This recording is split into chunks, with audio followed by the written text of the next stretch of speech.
आजकल बागवान साथियों फ्रूट थिनिंग का बहुत ही उपयुक्त समय है। जिन बागवान साथियों के अच्छी क्रॉप लगी है, तो सबसे पहले तो मैं आपको ये दिखाने की कोशिश करता हूं कि आपको किस हिसाब से फ्रूट थिनिंग करनी चाहिए। साथ एक फ्रूट थिनिंग आती है हमारी कलमों की। अगर आप देख पाएंगे कि मेरे बगीचे में पॉलिनेशन के लिए हमने क्या करा है, जो पौधे के साथ वाले उगते हुए शूट है उसके ऊपर ग्राफ्ट करा है रेड गोल्डन, ग्रैनी स्मिथ। आप देखें कि इसमें यहाँ रेड गोल्डन की ग्राफ्ट है, एक छोटी सी यहाँ पर इसमें भी एक गाला की ग्राफ्ट है, बिल्कुल छोटी सी। और इसके साथ साथ आप एक थर्ड पॉलिनेशन देखेंगे यहाँ पे, और ये है ग्रैनी स्मिथ का।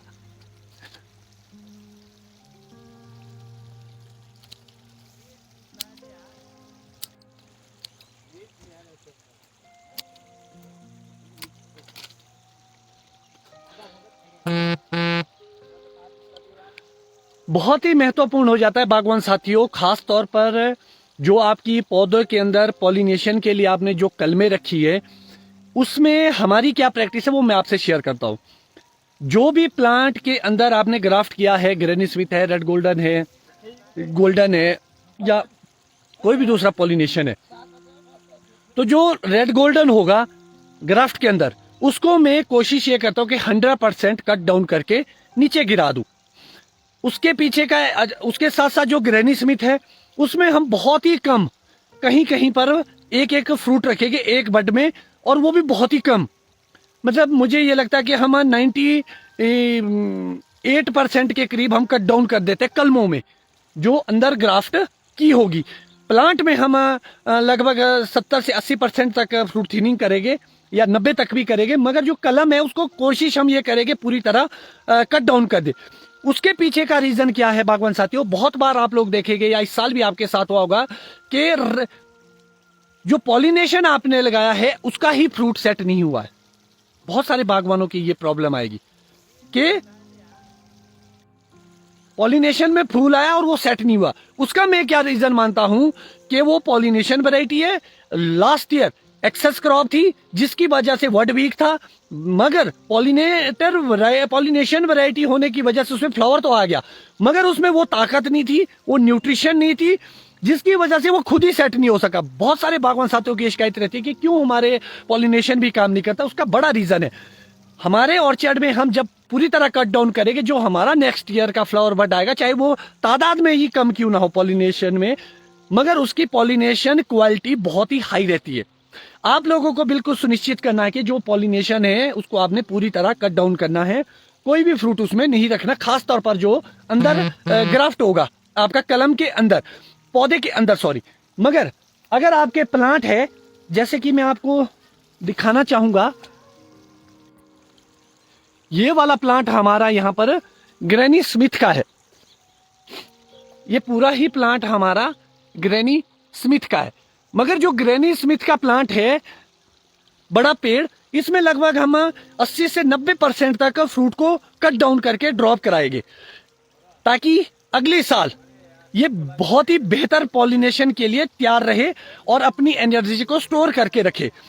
दूसरा इसका बेनिफिट क्या मिलेगा, जो ग्रैनी स्मिथ खास तौर पर हमारे पास है, मेरा रेड गोल्डन में ज्यादा इंटरेस्ट नहीं है क्योंकि वो बिकता भी इतना अच्छा नहीं है। हमेशा मुझे लगता है कि उसमें तो खर्चा ही पूरा निकलता है, तो हमारा इतना ध्यान नहीं होता, खास तौर पर जो कलमों वाले हैं, क्योंकि उसमें कलर भी नहीं आता।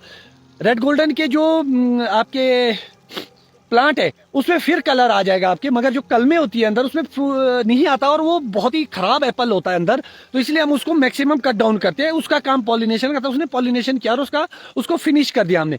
उसके बाद जो ग्रैनी स्मिथ है उसको हम बीच बीच में फ्रूटिंग रखेंगे। उससे क्या हो जाता है हमारे कि जो हमारा फ्रूट का साइज होगा, जैसे आप अमूमन ही देखते हैं कि जो ग्रैनी स्मिथ जब मैं प्लग करता हूँ बहुत अर्ली हार्वेस्ट कर देता हूँ। उसका बड़ा रीजन है कि मेरे पास साइज अच्छा होता है। साइज अच्छा होता है उसका बड़ा रीजन है कि हम फ्रूट थिनिंग बहुत हाई करते हैं ग्रैनी स्मिथ में, और फ्रूट क्वालिटी भी बहुत ही शानदार होती है। और तभी आप देख पाते होंगे कि भी 1200 से लेकर 1500 तक हम एक 10 kg का ग्रैनी स्मिथ का बॉक्स बेच पाते हैं, जबकि मार्केट उस वक्त बहुत ही डाउन होती है। तो आपको ये ध्यान रखना है कि आपके सेब खासतौर पर चाहे आपके स्पर या रॉयल लगे हैं इस साल, चाहे नहीं भी लगे, मगर पॉलिनेशन लगा है तो उसको भी आपको कट करना होगा। आप उसका लालच ना करें। अगले साल, इस साल आप देखेंगे बहुत सारे लोगों के मैं वो भी देख रहा हूँ कमेंट्स कि फ्लावर सेटिंग की प्रॉब्लम है। तो बागवान साथियों, सेटिंग की प्रॉब्लम क्यों है? एक तो आपका पॉलिनेशन वीक है, दूसरा बड़ा रीजन है कि जो पॉलिनेशन था उसने काम नहीं किया। उसका बड़ा रीजन था कि वो वीक पॉलिनेशन हुआ था। हमारे ऑर्चर्ड में कभी भी ऐसी प्रॉब्लम नहीं आती है कि फूल आए और सेब ना लगे। हाँ, अगर फ्लावर ही नहीं आएगा, बहुत सारे ऐसे पौधे भी होते हैं हमारे ऑर्चर्ड में। मुझे लगता है कि इस साल भी कोई 30-40 पौधा पूरे ऑर्चर्ड में ऐसा होगा जिसमें फ्लावर ही नहीं आया, या आया तो बहुत ही कम आया। ये प्रॉब्लम मेरे अपने ऑर्चर्ड में 2018 के बाद शुरू हुई। 18 तक ऐसे सिर्फ 4 से 5 प्लांट हमारे पास थे जिसमें ये प्रॉब्लम आती थी। अब थोड़ा सा बढ़ गया है। उसके बाद हमने रेगुलर ही बहुत ही अच्छे तरीके से फ्रूट थिनिंग की ओर गए, क्योंकि उसको रिटर्न उसी पोजीशन में लाने के लिए 2-3 साल तो लगेंगे। इस साल हम हर साल हम रेगुलर काटते हैं, इस साल हम थोड़ा ज़्यादा काट रहे हैं। अमूमन हम लगभग 85 से लेकर 90% तक कट डाउन कर रहे थे। 80-90 के आसपास फ्रूट थिनिंग कर रहे थे। इस साल मेरा जो अपना टारगेट है वो 90 से लेकर 95% के आसपास में फ्रूट थिनिंग की ओर जाऊंगा।